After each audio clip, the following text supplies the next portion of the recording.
sallallahu alaihi wasallam. Kita masih melanjutkan pada bab belajar pada ahlul bid'ah. Kita sampai pada kalimat wa kanu yatrudunahum min majalisihim.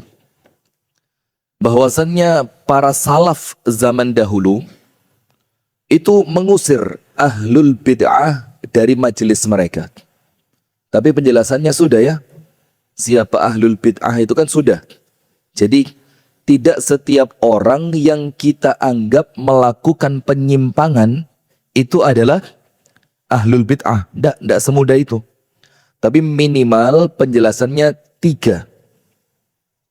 Orang itu sudah dijelaskan hujjah kepadanya. Para salaf itu mengusir ahlul bid'ah dari majelis mereka. Karena dianggap ini racun, merusak. Kama fi qissatil Imam Malik rahimahullahu ta'ala. Sebagaimana cerita yang terjadi di zaman Imam Malik terjadi pada Imam Malik. Imam Malik itu seorang ulama terkemuka di zamannya. Bahkan Imam Malik itu la yu'allim as-saghair. Tidak nerima, murid kecil-kecil itu tidak diterima. Maka muridnya Imam Malik itu kecil di sini artinya bukan umur. Tapi apa? Kemampuan. Jadi muridnya Imam Malik itu ulama semua.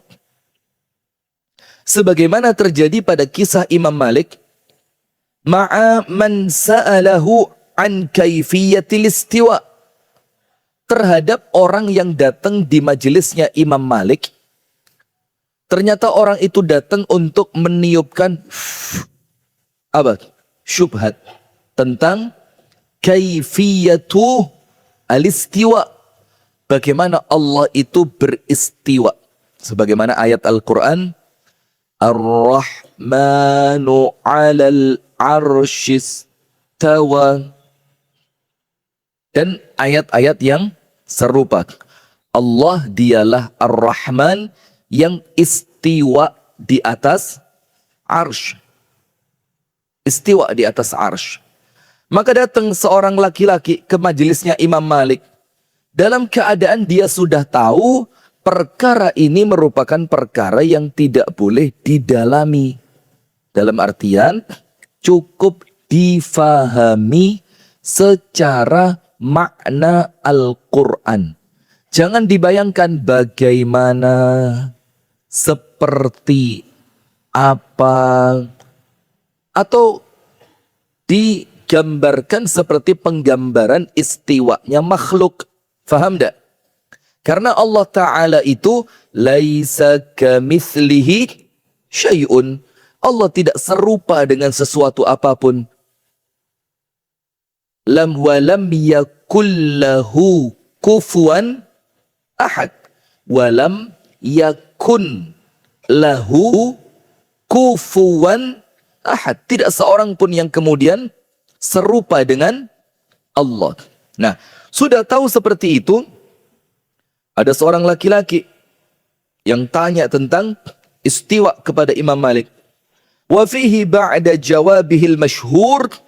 Dan setelah dijawab oleh Imam Malik, apa jawabannya? Al-istiwa'u ma'lum. Istiwa itu sudah diketahui untuk orang yang berbahasa Arab. Wal kaifiyatu majhul. Seperti apanya istiwa itu, kata Imam Malik, majhul, tidak ada yang tahu. Wassu'alu anhu bid'ah. Dan menanyakan tentangnya itu bid'ah. Kenapa menanyakan tentang bagaimana Allah beristiwa itu adalah bid'ah? Karena tidak pernah ada pertanyaan ini dari para sahabat kepada Nabi Muhammad. Faham tak? Dalam keadaan ayat ini dari dulu sudah ada. Dari dulu sudah ada. Tapi kemudian tidak seorang pun sahabat tanya kepada Nabi, apa istiwanya Allah seperti apa? Antum tak kasih contoh satu. Ini kejadian kami di kelas bersama dosen Saudi. Tahu enggak satu ayat Al-Quran? Ini tadi Masya Allah, jalanan macet pol. Saya biasa kalau kemis, itu mulai pagi di Malang. Hari ini karena mulazamahnya itu mengikuti kegiatan sekolah.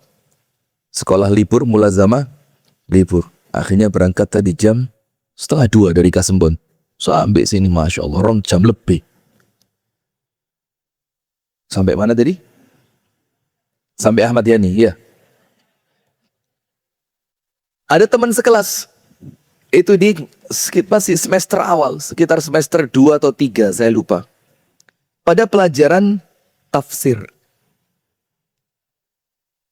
Kitab tafsir yang dipakai, itu kitab tafsir yang menggabungkan ar-riwayah wad-dirayah, war-ra'yu. Fathul Qadir namanya. Kitab tafsir Fathul Qadir. Ada satu ayat yang dibaca di semester itu. Hafidhu ala salawati wassalatil wusta. Jagalah salat yang 5 waktu. Hafidhu ala salawati. Jagalah salat yang 5 waktu. Zuhur, asar, maghrib, isya, subuh. Ada satu penekanan. Wassalatil wusta. Dan jagalah salat wusta. Selesai. Ramelah penjelasan di tafsir tadi. Salat wusta itu apa? Mayoritas ulama mengatakan asar. Sebagian ulama mengatakan subuh. Ada sedikit ulama mengatakan isya. Mayoritas asar. Sebagian yang lain subuh. Sedikit isya. Bahkan ada ulama yang bilang zuhur. Bahkan ada ulama yang bilang maghrib. Panjang penjelasannya, dan itu waktu kami di kampus dulu, itu apalan, Bu, disuruh apalan. Jadi jawab itu tidak boleh dari kita. Letterlek seperti yang tertulis di buku. Masya Allah. Akhirnya kita kan sumpek ngapal nosak monogai. Kita tanya, ya Ustadz, kenapa dulu zaman sahabat, ketika Kanjeng Nabi masih hidup, kok mereka tidak tanya langsung aja? Kalau mereka tanya langsung kan enak. Kita tahu sholat wusta itu apa. Tanpa kemudian kita sibuk dengan perbedaan pendapat para ulama. Ada yang bilang asar, ada yang bilang subuh, ada yang bilang isya. Kenapa zaman dulu mereka tidak tanya? Ibu-ibu tahu? Itu dosen muntab. Apa muntab itu? Marah. Marah dia. Dia bilang apa? Kanulai. Maka para sahabat mengatakan, ngerti artinya, cukup, ndak usah terlalu dalam, malah kedelep. Ngerti tidak? Contoh, ibu-ibu fahamkan ilmu tentang rukun iman yang ke-6 itu apa? Takdir lah gampangannya ya, qadha dan qadar. Qadha dan qadar itu, Bu, bukan dipelajari mendetail. Bisa berubah apa enggak? Usianya manusia itu ditentukan apa enggak? Kalau ditentukan ngerokok gak ngerokok ini bagus, apa itu? Hikmahnya tok, wis hikmahnya apa sih ono takdir iku? Gak usah kedukuran. Apa hikmahnya? Cuma satu ayat. Apa itu? Likai la ta'saw ala ma fatakum, supaya tidak bersedih kalau kehilangan sesuatu. Wala tafrahu bima atakum, kalau dapat sesuatu ben gak sombong. Itu selesai. Kalau kehilangan sesuatu, luput, ndak dapat, ndak sukses, ndak keterima, wes takdiri, ndak terlalu sedih. Contoh, kan rame kemarin viral, ada seorang bidan nyelamatin anak kecil tenggelam. Baca ndak beritanya? Ndak baca, oh Anda bacanya artis tok kok. Iya kan? Bidan apa itu bidan? Itu di pinggir kolam sama orang dibiarin. Dikira orang lain anak ini sudah wafat. Karena sudah mandek, dek, cek, cek, cek, cek. Sama bidan itu diteken di area dadanya sampai 3 menit. Jut. Jut. Sampai subhanallah 3 menit loh Bu. Kalau orang nggak ngerti, mati bisa niki. Subhanallah dengan izin Allah setelah 3 menit muntah air itu anak. Plung. Baru batuk-batuk. Langsung segera dibawa ke puskesmas dan selamat. Dengan kejadian ini, jadi ketetapan takdirnya Allah, sedih pantas, tapi tidak keterlaluan. Begitupun sebaliknya, kalau dapat sesuatu yang menyenangkan, sukses. Keterima kuliah di kampus unggulan di fakultas favorit. Atau kemudian tokonya laris, dagangannya sukses, usahanya maju, rumah tangganya baik, anak-anaknya jadi hafidh dan hafidhah. Tidak akan sombong. Kenapa? Wala tafrahu bima atakum. Kamu tidak akan sombong dengan yang kamu miliki. Kenapa? Allah ngene iki wis ditakdirne Gusti Allah. Nah itu hikmahnya karuan. Ojo kejeron. Sama seperti ini. Ketika orang datang ke majelisnya Imam Malik, lalu tanya, istiwa itu apa? Kata Imam Malik apa? Al-istiwa'u ma'lumun. Istiwa itu sudah diketahui secara makna. Wal kaifu majhul. Menanyakan bagaimana, tidak ada yang tahu. Karena Allah itu apa? Ghaib. Was-su'alu anhu. Nah, karena mengkhawatirkan pertanyaannya. Pertanyaannya orang ini mengkhawatirkan bisa menyebarkan bibit-bibit syubhat. Maka kata Imam Malik, daripada kemudian orang ini merusak ilmu, karuan orangnya diusir. Adhunnuka sahiba bid'atin fa amara bihi fa ukhrij.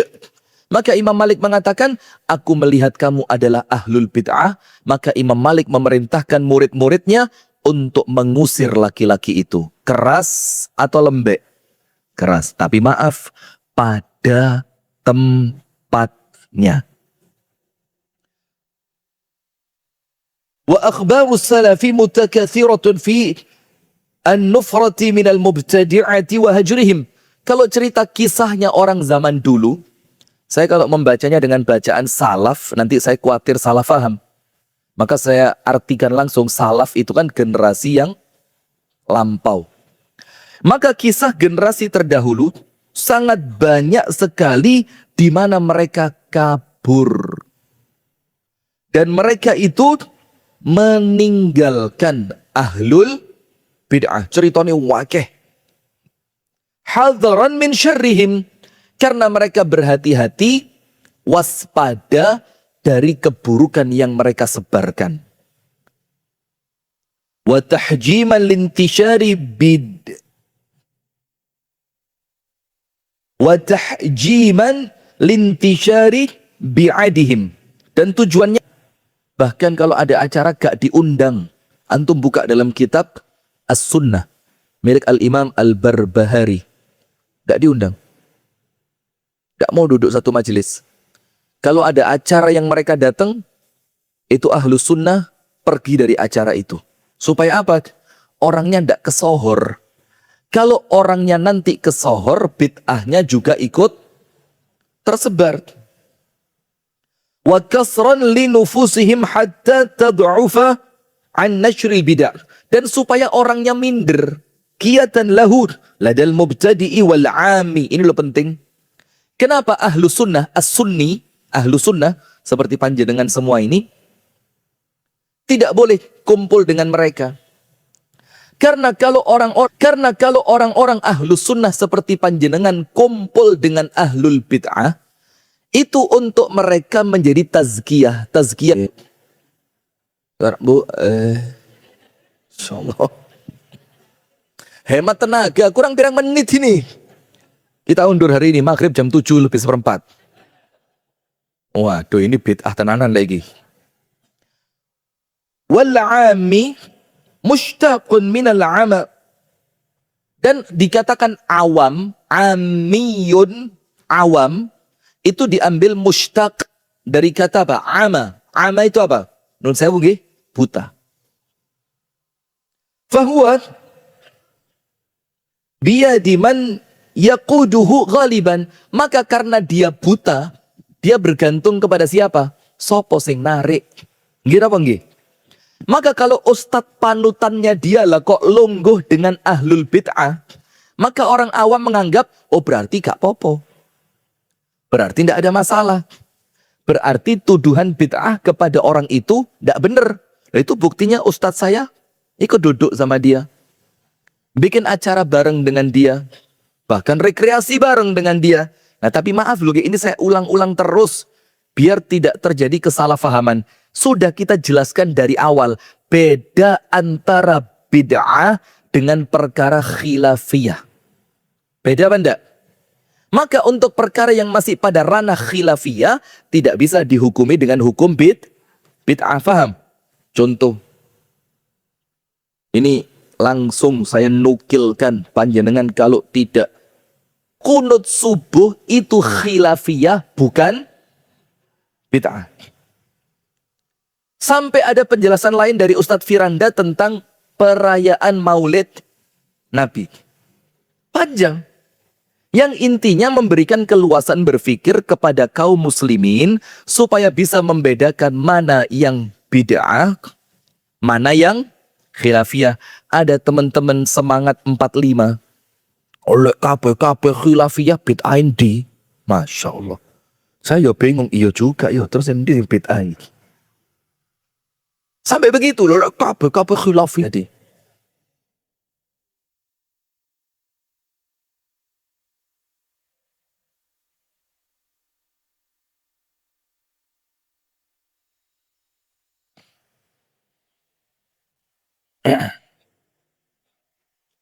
Pokok intinya gini loh.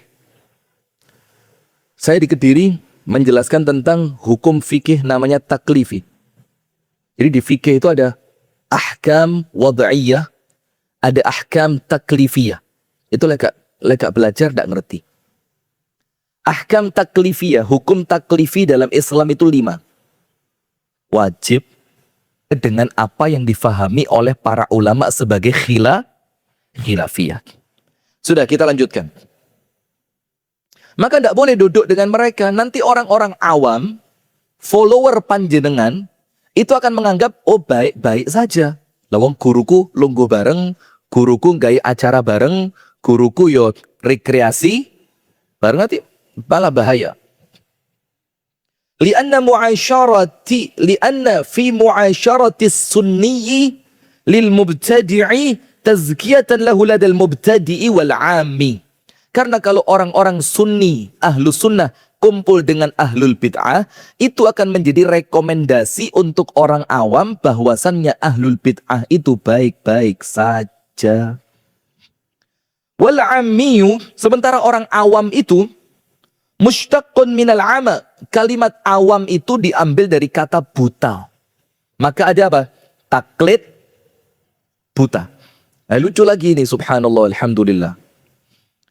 Saya ini Bu menjelaskan tentang menggabung niat puasa antara nyaur utang Ramadan dengan puasa sunnah. Saya bilang boleh menurut Imam Syafi'i di dalam pendapat Syafi'iyah dan pendapatnya mu'tabar. Terus ditanya di kolom komentar, dalilnya apa? Saya bilang, saya taklid kepada Imam Syafi'i. Mereka bilang apa? Tidak boleh taklid. Loh, tidak boleh taklid. Saya tidak boleh taklid dengan Imam Syafi'i. Sementara mereka yang melarang saya taklid kepada Imam Syafi'i, mereka taklid. Lah kalau saya taklid kepada Imam Syafi'i, yo pantas banget. Loh, saya ini bukan siapa-siapa. Sementara Imam Syafi'i itu ulama mujtahid mutlak. Ngerti mujtahid mutlak? Mujtahid mutlak itu ulama yang disepakati boleh langsung baca Quran, baca hadis, istimbat hukum. Kalau kita enggak, kita ini baca Quran perlu buka tafsir. Kita ini baca hadis perlu buka penjelasan. Kan begitu, cek gak salah faham. Nah sementara Imam Syafi'i, Imam Malik, Imam Hanafi, Imam Ahmad, Sufyan Ats-Tsauri, dan banyak lagi ulama yang lain, mereka itu mujtahid mutlak. Sing gak mungkin ngawur. Loh Ustadz, manusia kan pasti punya salah. Loh Imam Syafi'i kan muttafaqun alaihi, itu berarti hadis ini disepakati derajatnya sahih oleh dua ulama hadis, yaitu Imam Bukhari dan Imam Muslim rahimahumallahu ta'ala. Nah itu istilah. Kalau ndak baca buku ndak ngerti. Banyak istilah-istilah yang lain.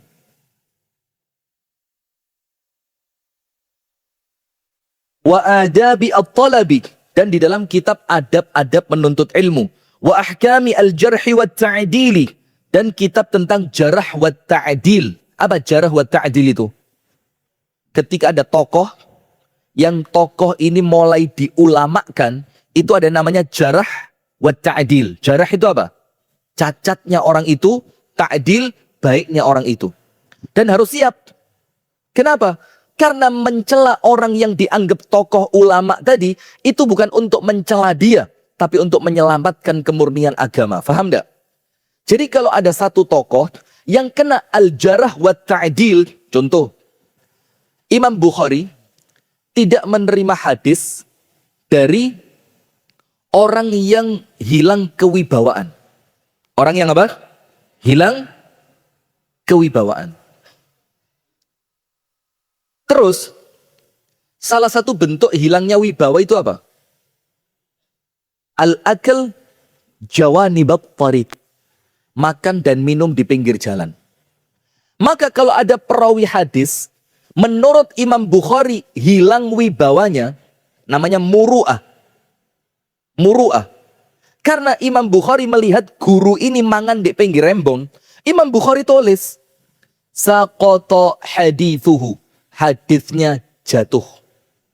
Lisuquti al-muru'ati. Karena jatuhnya harga diri orang itu. Li'annahu akala wa syariba jawanibat tariqi. Karena dia makan dan minum di pinggir jalan. Itu nama orangnya disebut. Apakah itu ghibah?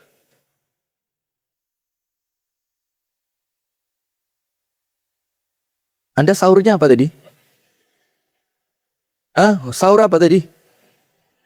Nggak sahur, Masya Allah. Dikira apik tambah elek, nggak sahur itu. Sunahnya ditinggal. Apakah itu ghibah? Bukan. Kenapa bukan ghibah? Padahal bongkar aibnya orang tadi, mangan di pinggir jalan, kehormatannya jatuh, maka hadisnya tidak bisa diterima. Maka setiap hadis yang perawinya ada orang itu, tidak masuk derajat sahih. Seharusnya kan ghibah. Wong bongkar aib. Ini bukan faktor benci dengan sesama makhluk Allah, bukan. Ini bukan faktor benci karena pribadi, bukan. Tapi ini kecemburuan kita untuk agama Allah Subhanahu wa ta'ala. Maka kalau saya kasih contoh yang ekstrim, panjenengan melongo nanti. Saking kerasnya. Saking kerasnya. Sampai ada ulama lewat di majelisnya ahlul bid'ah.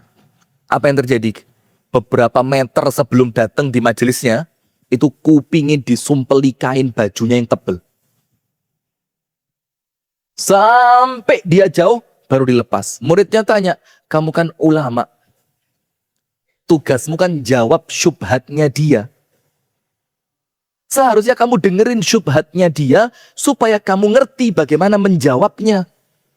Meluruskannya. Apa kata dia? Innal quluba dha'ifah wasyubah qattafah. Hati ini lemah. Hati ini apa?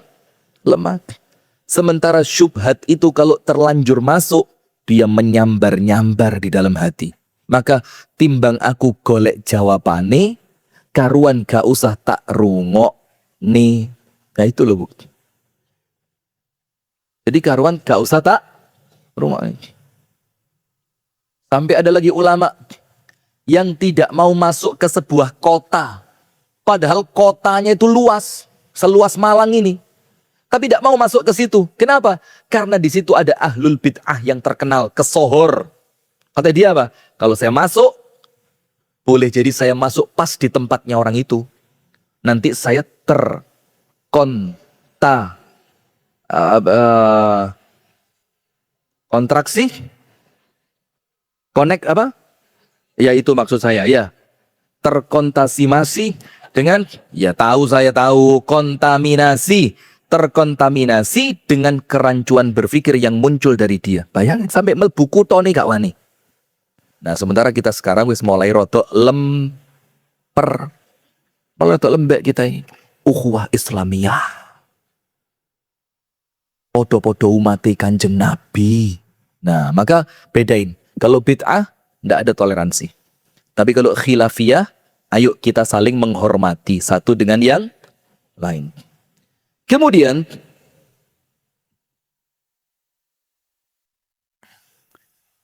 faya ayuhat talib, maka para penuntut ilmu, kun salafiyan alal jadah. Jadah apa? Jadah. Tetel bakar. Masya Allah. Memang kalau lagi puasa gini ya, ini mau coba bahasa Arab pindahin nang tetel ya, Masya Allah. Faya ayuhat talib, maka wahai para penuntut ilmu, kun salafiyan alal jadah. Jadah itu artinya sungguh-sungguh. Jadilah seorang pengikut generasi terbaik dengan sungguh-sungguh. Wahdharil mubtadi'ah an yaftinunak, dan berhati-hatilah dari ahlul bid'ah agar mereka tidak memasukkan fitnah ke dalam hati dan pikiranmu. Jadi ngadoh iku luwih apik. Karena nyedek kadang-kadang ngelarani hati. Karuan neto. Maka kata Ibnul Qayyim, penyakit yang rusak hati di akhir zaman ini yang sangat-sangat mengerikan itu sebab utamanya 3. Obatnya cuma 1. Nomor 1, kathratul khaltah atau al-mukhalatah, kakean kumpul. Kakean kumpul. Jadi banyak kumpul orang itu ya kadang-kadang ganggu. Bahkan sekarang ini Bu, yang dicari sama orang itu apa? Ketenangan. Tenang itu apa? Gak kumpul wong. Gak dipameri cincin, gak dipameri gelang, gak dipameri tetel, jadah. Mulai luwe gitu. Itu nomor 1, banyak kumpul. Nomor 2, kathratul kalami, terlalu banyak bicara. Nomor 3, kathratul akli, kebanyakan makan. Obatnya apa? Luzumul bait, tinggal di rumah. Ojo kakean metu. Itu obatnya. Kalau kita tidak keluar rumah, tidak ketemu orang. Sekarang HP, oh iya yo. Grup WA sak macem nih. Ada grup WA, grup info lamaran terbaru. Akeh-akehan lamaran. Astagfirullah.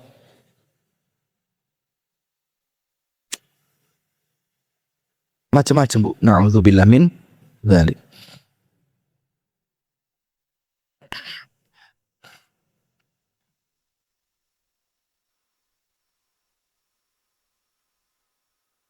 Apa obatnya? Cuma 1, luzumul bait, tinggal di rumah. Orang kalau di rumah aman dari pergaulan. Orang kalau di rumah aman dari berbicara berlebih. Orang kalau di rumah makanannya sebatas cukup saja. Keluar mana Izul mana Izul? Itu berdiri Izul, berdiri. Lah berdiri. Ibu-ibu lihat Izul itu Bu. Sekarang kan mulai nampak sedikit gemuk kan? Pertama ikut saya Bu, kurus kering. Serius. Sekarang ganteng kayak artis Korea. Dulu Bu wes kuru, ireng, ngecucungin, Masya Allah. Sering ikut safar. Pernah sekali safar ke Yogyakarta. Saya makan tengkleng. Kambing. Tengkleng apa tengkleng? Ini faktor puasa, lho, tak bingung saya ngomongnya ya. Sudah. Kita pesan banyak, karena kita membawa banyak orang waktu itu, satu mobil besar. Yang punya tengkleng ngelihat dari CCTV. Loh, ada Ustaz Rifki. Datang dia bawa satu mangkok gede lagi. Wah Ustadz, yang ini hadiah. Mikir saya, Allah, saya ngiki gak entek ketambah niki. Itu izul, saya paksa makan. Gantek, mulai numpak sepur, saya bilang. Kita tinggal di Jogja, mulai numpak sepur, saya bilang. Gak tak jak mulai. Makan dia. Sampai dia ngomong apa? Baru iki Ustadz mangan, ngelek gaya tenaga.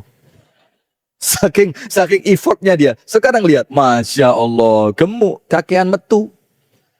Coba di oma terus, panggah kuru. Zul asli mana Zul? Gondang legi lu, apalagi gondang legi kan? Rotok minggir didik.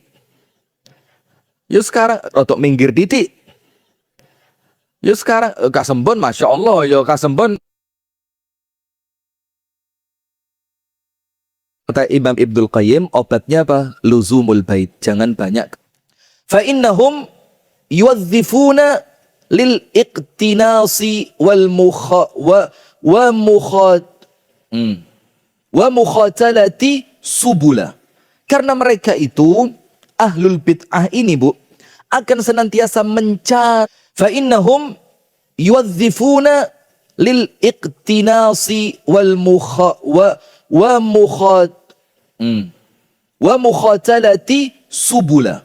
Karena mereka itu ahlul bid'ah ini Bu akan senantiasa mencari segala macam cara untuk dapat jalan agar kebid'ahan mereka itu tersebar. Mereka akan cari cara. Maka hati-hati. Yafta'iluna ta'bidaha bil kalamil ma'sul. Maka mereka itu menghias kata-kata mereka seindah dan semanis madu. Intinya apa? Supaya, baik, saya pernah tanya sama Syekh Khalid Ar-Rumi. Syekh Khalid Ar-Rumi itu dosen akidah dulu di Libya. Murid langsungnya Syekh Utsaimin. Tinggi besar, ganteng, Arab campur Cino. Ar-Rumi, Khalid Ar-Rumi. Tinggi besar. Tawaduknya luar biasa, Masya Allah. Beliau itu guru dosen baru di Libya, tapi dicintai oleh mahasiswa karena tidak seperti perangai kebanyakan orang Arab. Kebanyakan orang Arab itu, Arab sing asli loh, itu Arab Jawa, Arab Jawa bedo. Itu ketemu orang itu gak sepiro ngereken. Wes biasa banget gak? Ini beda banget kayak orang Jawa. Sopan, salaman, nyapa. Bahkan kalau mau pulang, ada mahasiswa ngedat bis, itu ditanya, ila ayat tijah, arandi. Kalau searah dengan apartemen beliau, dinaikkan secukupnya mobil beliau. Dosen yang lain pakai supir, beliau nyopir sendiri. Masya Allah.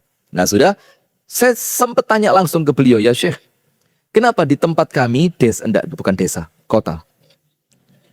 Di tempat kami ya Syekh, Al-Jibal, daerah pegunungan, itu tansir itu apa? Maaf misionaris, kristenisasi. Itu bersih-bersih, sopan-sopan, beneh, loman, gemar, membantu, memberi. Beliau bilang apa? La yajtami'u baina asyarrain. Jawabannya ya masuk akal. Beliau bilang, karena dua keburukan tidak akan kumpul jadi satu. Lah kalau agamanya sudah buruk, akhlaknya buruk, sopo sing gelem melok. Maka beliau bilang, la yajtami' baina asyarrain. Karena dua keburukan tidak akan kumpul jadi satu. Karena dia sudah yakin kalian beragama Islam, dan kalian kuat memegang, saya juga bisa. Nah, langsung mobilnya jalan lagi. Nah, cerita-cerita sing ngono-ngono iku lho. Ini disebutkan di sini.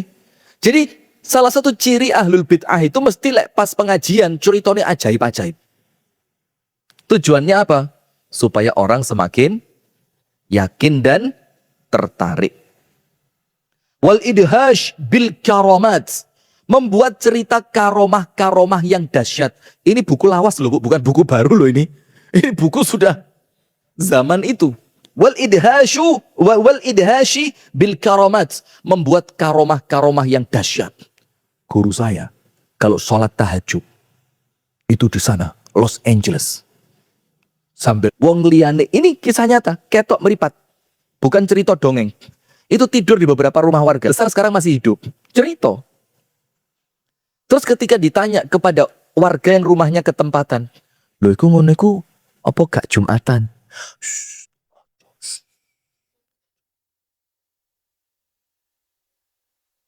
Ardi, mati. Cek. Oh, nyala ya. Ojo ngene iki jasate ndek kene. Jiwanya iku ndek ngarepe Ka'bah kono. Lo padahal dek kene Jumatan di kono jam 8 isuk. Lo mau sok Jumatan jam 8 isuk. Jadi kita ini kadang-kadang ya Masya Allah loh. Kita ini saking polosnya. Ini di sini jam 12 liane Jumatan, jari Jumatan nang Mekah. Lah di Mekah ini jam 12, di sana jam berapa? Jam 8. Lo mau sok Jumatan jam 8 isuk. Subhanallah. Nah, itu cara-cara mereka. Idhash bil karamat. Walahsil aidi. Tangannya lembut. Tangan lembut itu apa? Wahweh. Kalau bahasa lainnya nyahnyoh. Dermawan. Wa taqbiril attaf. Senengane ngambungi wong. Cek terkesan tawadhu. Attaf. Karena keumuman di zaman itu, di Arab itu nyium. Apa ini? Bahu. Kalau lebih terhormat lagi, kening. Wa ma wara'a dzalika illa wahmul bid'ati. Sementara di balik semua akhlak yang nampaknya baik tadi, ngomong sing lembut, cerita-cerita sing lek dirungokne bikin orang merasa takjub, menceritakan karomah-karomah yang begitu dahsyat, di balik semua itu ada kegelapan bid'ah. Warahajul fitnah, dan gunungan fitnah. Rahaj itu ombak sing gede itu. Wa yaghrisuha fi fuadik, yang dia sedang menancapkannya ke dalam hati dan jiwamu. Wa ya'tamiluka fi syirakihi, yang akan tahu diri. Saya hindari banget ngaji bareng, itu saya hindari. Karena mesti jurune ati ono eleke. Oh, aku lu enak ceramah timbang wong iki mang. Oh, lek pas sing aku sing ceramah mang jamaah langsung melek kabeh. Pas wong iki mang sing ceramah jamaah mek ngene tok. Itu mesti ono. Nah, minimal saya. Terus nanti ketika doa, antum. Kalau sana lebih muda, yang tua lebih utama. Kalau sana lebih tua, yang muda dosanya lebih sedikit. Kalau saya sekarang gak kesuwen, antum, iya gini, tunggu, bismillah. Ini bukan sombong, timbang kesuwen. Sakno jamaah iki tidak molek ya Ustaz, buka iki. Saya antam mana akhirnya nanti ya. Dan ini terkadang ada sebagian yang seperti itu apa? Tasonno'. Tasonno' itu apa? Dibuat-buat. Malah ndak apa? Malah ndak orisinil. Terkesan apa? Dibuat-buat karena memang dia melihat di depannya ada kamera. Nanti minggu depan dipotong sama orang. Ketawaduan Ustadz Fulani. Kemudian, fawallahi la yasluhul a'ma liqiyadatil umyani wa irsyadihim. Maka dengan itu demi Allah, orang buta tidak pantas jadi penunjuk jalan orang buta lainnya. Ini sama-sama butanya. Gimana nengen? Si, tangan lagi. Pada sama-sama, tidak ada yang tahu. Keduanya sama-sama buta. Lah kok saling mengarahkan. Yang betul itu yang mampu melihat, mengarahkan orang yang tidak mampu melihat. Kalau sama-sama tidak mampu melihat, ya wes mandeko dhisik. Ojo maksa mlaku, nanti malah khawatir terjadi sesuatu yang tidak diinginkan. Lirushdika. Ammal akhdhu an ulama'is sunnah. Adapun mengambil ilmu dari ulama ahlu sunnah wal jamaah. Fal'aqil asala wala tasal. Maka il'aq itu apa? Alq. Fal'aqil asala wala tasal. Langsung telan madunya, jangan ditanya. Kalau memang ulamanya ulama ahlu sunnah wal jamaah, langsung telan madunya, jangan ditanya. Fal'aqil asala wala tasal. Wa waffaqakallah lirusydik, dan semoga Allah membimbingmu pada jalan yang benar. Litanhala min mirathin nubuwati safiyah, agar kamu bisa merengkuh warisan Nabi yang safiyah. Safiyah itu jernih. Kalau punya anak kasih nama Safiyah. Wa illa, kalaupun tidak, falyabki 'ala ad-dini man kana bakiya. Kalau tidak bisa, karuan nangisoai. Apa? Tangisilah agamamu yang sedang rusak. Itu ibu-ibu sekalian yang dapat kami sampaikan di sore hari ini. InsyaAllah kita lanjutkan pada pertemuan yang berikutnya. Kita sudah sampai di bagian-bagian akhir ini ya.